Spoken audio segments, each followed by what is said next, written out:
Today we will be discussing media bias and Black Lives Matter protests by Gio, Jenna, Remy, Abigail, and Karen.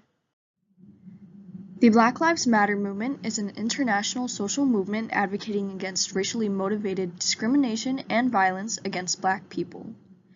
The movement was founded on July 13, 2013 by Alicia Garza, Patrisse Cullors, and Opal Tometi.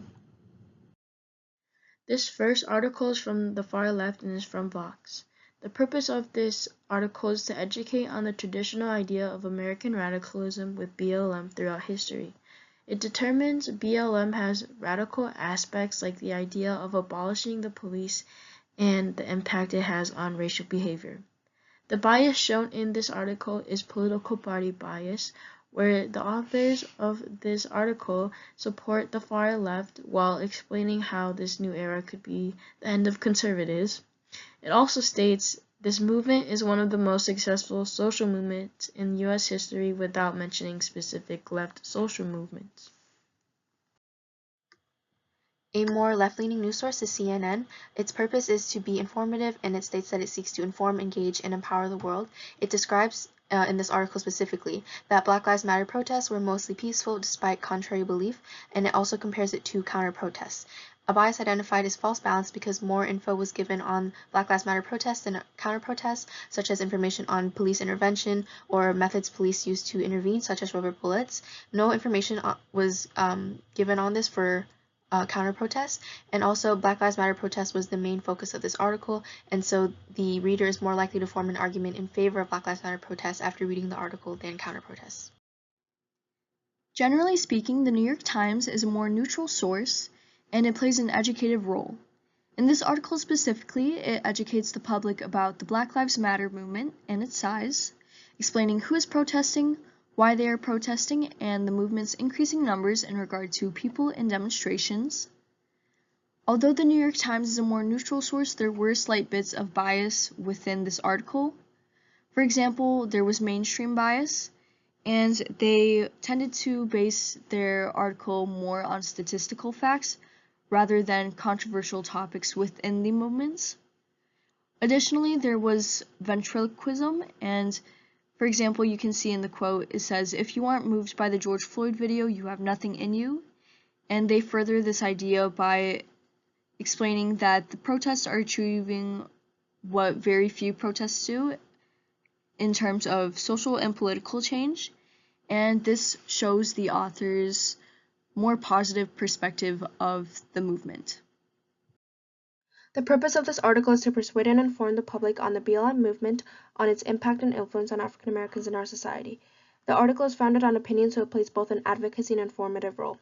The article also expands on Rob Smith's view towards the mentality of the movement. Some of the significant types of biases which were clearly identified in the article were false balance and media bias, specifically conservative bias. The first type of bias is recognized with this quote, "BLM supporters taken to the streets, screaming in the faces of white diners attempting to enjoy a meal outside, looting, setting fires, engaging in other acts of physical violence, they're criminals." Here it is seen how the author fails to acknowledge the peaceful protests of the movement and categorizes all protesters as criminals.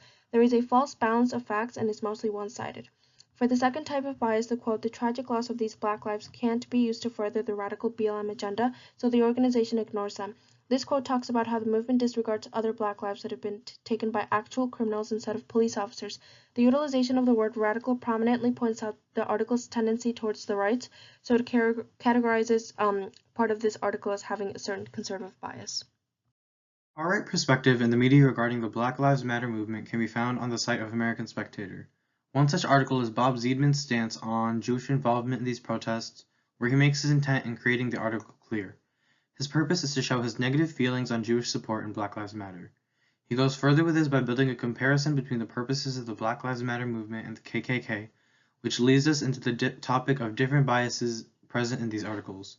One very significant form of bias in far-right articles is ventriloquism, which is ultimately twisting the words of one group in order to benefit one's own. In this article, Zeidman sums up the statement of the Black Lives Matter protest and set it to the same level as the KKK statement. Without any obvious bias, this is somewhat taken out of context, as minorities have endured more and an emphasis on the well-acknowledged white supremacy issues. Another form of bias observable in this article is speculative content, as many concepts in this article is theoretical. While this specific author offers many unanswered hypotheticals, he gives many more theories, such as the judgment of future action of donation. Our perception of the coverage overall is that left-biased and neutral sources had a more favorable tone towards Black Lives Matter protests and portrayed them as being peaceful and civil. However, right-biased sources had a less favorable tone, and they portrayed protesters as being more violent and destructive. The tone was based on the language of the sources and certain vocabulary that was used when describing protesters. The left used words like peaceful, nature of protests. Neutral used words like significant, sustained, widespread social political change, and then the right used words such as criminal, violent, and rioting. Stakeholders in this heavy debate are citizens, those in the government, and various minority groups. From the citizen standpoint, there are heavy oppositions leading to conspiracy, hate, and rivalry. This divide has also become very heavy due to the recent election, which had demanded intense splits in opinion, especially the matter of Black Lives Matter. Political figures needed to choose a side in order to represent their parties and attract voters. For other minority groups, the awareness for the Black Lives Matter movement had raised awareness for other groups as well, though multiple perspectives of this matter may have other ideas. Our group's overall takeaway of the media is that it significantly represents the American public and can play distinct roles when it comes to the purpose of it. The media is not entirely based on authentic honesty, and the general public must be mindful of the biases that may exist within the information that is presented. The media plays an essential role and is founded on our rights, yet it is up to the public to be able to determine the genuineness of what society is given through the media so we can develop our own criteria and perspectives on issues and ideas. The media is one of the most powerful tools within our country to monitor and connect with our leaders, the government, and even our own communities. It informs us in diverse ways, and it is important to educate ourselves on how it influences and modifies our society. Overall, the media is vital for the American people, and it is key that allows our society to function.